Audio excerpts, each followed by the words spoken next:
হরে কৃষ্ণ। রাধে রাধে। সকল কৃষ্ণ ভক্ত শ্রোতাবৃন্দকে প্রণাম জানিয়ে শুরু করছি আজকের পর্ব। আমরা পড়ছিলাম মোক্ষযোগ।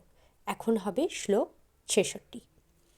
সর্বধর্মান পরিত্যজ্য মামেকং শরণং ব্রজ, অহং তং সর্বপাপেভ্যো মোক্ষয়িষ্যামি মা শুচঃ। অনুবাদ: সর্বপ্রকার ধর্ম পরিত্যাগ করে কেবল আমার শরণাগত হও, আমি তোমাকে সমস্ত পাপ থেকে মুক্ত করব। তুমি শোক করো না। তাৎপর্য: ভগবান নানা রকম জ্ঞানের বর্ণনা করেছেন, নানা রকম ধর্মের বর্ণনা করেছেন, ব্রহ্মজ্ঞানের বর্ণনা করেছেন, পরমাত্মা জ্ঞানের বর্ণনা করেছেন, সমাজ জীবনের ভিন্ন ভিন্ন বর্ণ এবং আশ্রমের বর্ণনা করেছেন, সন্ন্যাস আশ্রমের জ্ঞান, বৈরাগ্যের জ্ঞান, মন ও ইন্দ্রিয় দমন, ধ্যান আদি সব কিছুরই বর্ণনা করেছেন। তিনি বিবিধ উপায়ে নানা রকম ধর্মের বর্ণনা করেছেন। এখন ভগবদ্গীতার সারাংশ বিশ্লেষণ করে ভগবান বলেছেন যে অর্জুনের উচিত যে সমস্ত ধর্মের কথা তার কাছে ব্যাখ্যা করা হয়েছে তার সবই পরিত্যাগ করা। তার উচিত কেবল শ্রীকৃষ্ণের শরণাগত হওয়া। সেই শরণাগতি তাকে সমস্ত পাপ থেকে মুক্ত করবে, কেননা ভগবান নিজেই তাকে রক্ষা করবার প্রতিশ্রুতি দিয়েছেন। সপ্তম অধ্যায় বলা হয়েছে যে যিনি সমস্ত পাপ থেকে মুক্ত হতে পেরেছেন তিনিই কেবল ভগবান শ্রীকৃষ্ণের আরাধনা করতে পারেন।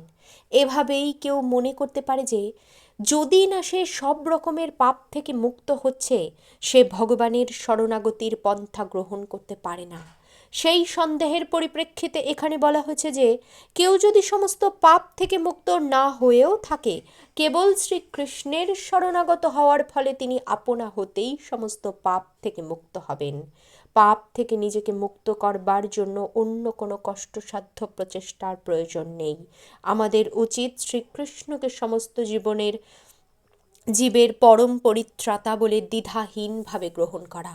শ্রদ্ধা ও ভালোবাসার সঙ্গে আমাদের উচিত তার প্রতি শরণাগত হওয়া।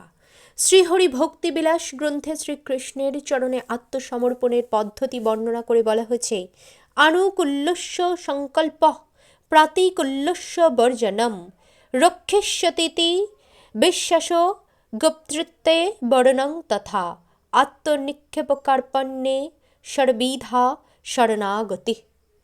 ভক্তিযোগের পন্থায় কেবল এই সমস্ত ধর্মের আচরণ করা উচিত যা পরিণামে শুদ্ধ ভগবৎ ভক্তি প্রদান করবে।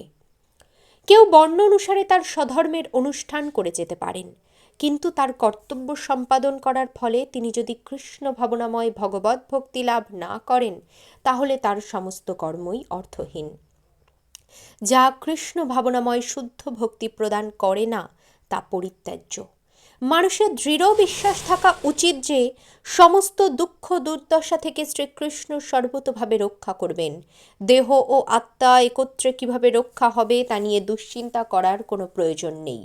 শ্রীকৃষ্ণ সেটি দেখবেন। নিজেকে সর্বদা অসহায় বলে মনে করে শ্রীকৃষ্ণকে একমাত্র জীবনের প্রগতির ভিত্তি বলে বিবেচনা করা উচিত। যে মাত্র কেউ শ্রীকৃষ্ণ ভাবনাময় ভক্তিযোগে ভগবানের সেবায় নিজেকে ঐকান্তিকভাবে নিযুক্ত করেন, তৎক্ষণাৎ তিনি জড়া প্রকৃতির সমস্ত কলুষ থেকে মুক্ত হন।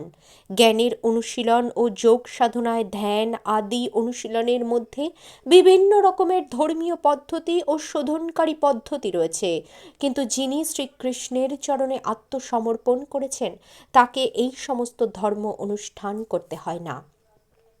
কেবল শ্রীকৃষ্ণের শরণাগত হওয়ার ফলে তাকে অনর্থক সময় নষ্ট করতে হয় না।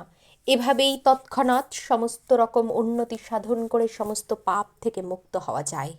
শ্রীকৃষ্ণের অপূর্ব সুন্দর রূপে আকৃষ্ট হওয়া উচিত। তার নাম শ্রীকৃষ্ণ, কারণ তিনি সর্বাকর্ষক। যিনি শ্রীকৃষ্ণের অপূর্ব সুন্দর সর্বশক্তিমান সর্বাকর্ষক রূপে আকৃষ্ট হন তিনি মহাভাগ্যবান। নানা রকম পরমার্থবাদী রয়েছে।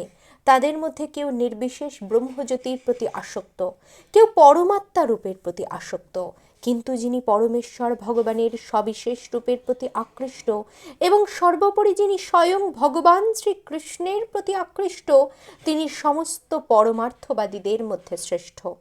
পক্ষান্তরে বলা যায়, পূর্ণ চেতনায় কৃষ্ণ ভক্তি হচ্ছে গুহ্যতম জ্ঞান। এবং সেটিই হচ্ছে সমস্ত ভগবদ্গীতার সারমর্ম। কর্মযোগী, জ্ঞানী, যোগী ও ভক্ত এদের সকলকেই বলা হয় পরমার্থবাদী, কিন্তু যিনি শুদ্ধ ভক্ত তিনিই সর্বশ্রেষ্ঠ। যে বিশেষ শব্দটি এখানে প্রয়োগ করা হয়েছে তা হচ্ছে মা শুচঃ, ভয় করো না, দ্বিধা করো না, উদ্বিগ্ন হয়েও না, তা অত্যন্ত তাৎপর্যপূর্ণ। কেউ মনে করতে পারেন সব রকমের ধর্ম পরিত্যাগ করে কেবল শ্রীকৃষ্ণের শরণাগত হওয়া কি করে সম্ভব, কিন্তু ওই ধরনের দুশ্চিন্তা নিরর্থক। শ্লোক 67। ঈদং তে ন তপস্কায় ন ভক্তায় কদাচন ন চাশুশ্রূষাবে বচ্চং ন চ মং সহভ্যসূয়তি। অনুবাদ: যারা সংযমহীন, অভক্ত, পরিচর্যাহীন এবং আমার প্রতি বিদ্বেষ ভাবাপন্ন, তাদেরকে কখনো এই গোপনীয় জ্ঞান বলা উচিত নয়। তাৎপর্য: যে মানুষ ধর্মীয় অনুষ্ঠানে তপশ্চর্যা করেনি, যে কখনো ভক্তিযোগে শ্রীকৃষ্ণের সেবা করার প্রচেষ্টা করেনি, যে কখনো শুদ্ধ ভক্তের পরিচর্যা করেনি এবং বিশেষ করে যারা শ্রীকৃষ্ণকে একটি ঐতিহাসিক চরিত্র বলে মনে করে অথবা যারা শ্রীকৃষ্ণের মাহাত্ম্যের প্রতি ঈর্ষাপরায়ণ, তাদেরকে কখনো এই গুহ্যতম জ্ঞানের কথা শোনানো উচিত নয়। অনেক সময় দেখা যায় যে শ্রীকৃষ্ণের প্রতি ঈর্ষাপরায়ণ আসরিক ভাবাপন্ন মানুষেরাও শ্রীকৃষ্ণের পূজা করছে ভিন্ন উদ্দেশ্য নিয়ে এবং ভগবদ্গীতা পাঠ করার পেশা গ্রহণ করে ভগবদ্গীতার ভ্রান্ত বিশ্লেষণ করছে অর্থ উপার্জনের জন্য। কিন্তু যিনি যথার্থই শ্রীকৃষ্ণকে জানতে আগ্রহী, তাকে অবশ্যই ভগবদ্গীতার এই সমস্ত ভাষ্যগুলি বর্জন করতে হবে।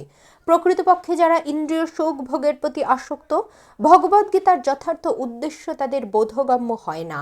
এমনকি যে বিষয়াসক্তি ত্যাগ করে বৈদিক শাস্ত্র নির্দেশিত সংযত জীবনযাপন করছে, যদি সে কৃষ্ণ ভক্ত না হয় তাহলে সেও শ্রীকৃষ্ণকে জানতে পারে না। এমনকি যে কৃষ্ণ ভক্তির অভিনয় করে কিন্তু ভক্তিযুক্ত কৃষ্ণ সেবায় যুক্ত নয়, সেও শ্রীকৃষ্ণকে জানতে পারে না। বহু মানুষ আছে যারা শ্রীকৃষ্ণের প্রতি ঈর্ষাপরায়ণ, কারণ তিনি ভগবদ্গীতায় বিশ্লেষণ করেছেন যে তিনিই হচ্ছেন পরম পুরুষ এবং তার ঊর্ধ্বে বা তার সমান আর কেউ নেই। বহু মানুষ আছে যারা শ্রীকৃষ্ণের প্রতি ঈর্ষাপরায়ণ। এই ধরনের মানুষদের কাছে ভগবদ্গীতা শোনানো উচিত নয়, কেননা তারা তা বুঝতে পারবে না। অবিশ্বাসী লোকদের পক্ষে ভগবদ্গীতা ও শ্রীকৃষ্ণকে উপলব্ধি করা অসম্ভব। নির্ভরযোগ্য প্রামাণিক শুদ্ধ ভক্তের কাছ থেকে শ্রীকৃষ্ণকে না জেনে ভগবদ্গীতার ব্যাখ্যা করার চেষ্টা করা উচিত নয়। আজ এ পর্যন্তই সমাপ্ত। আসছি পরের পর্বে। হরে কৃষ্ণ।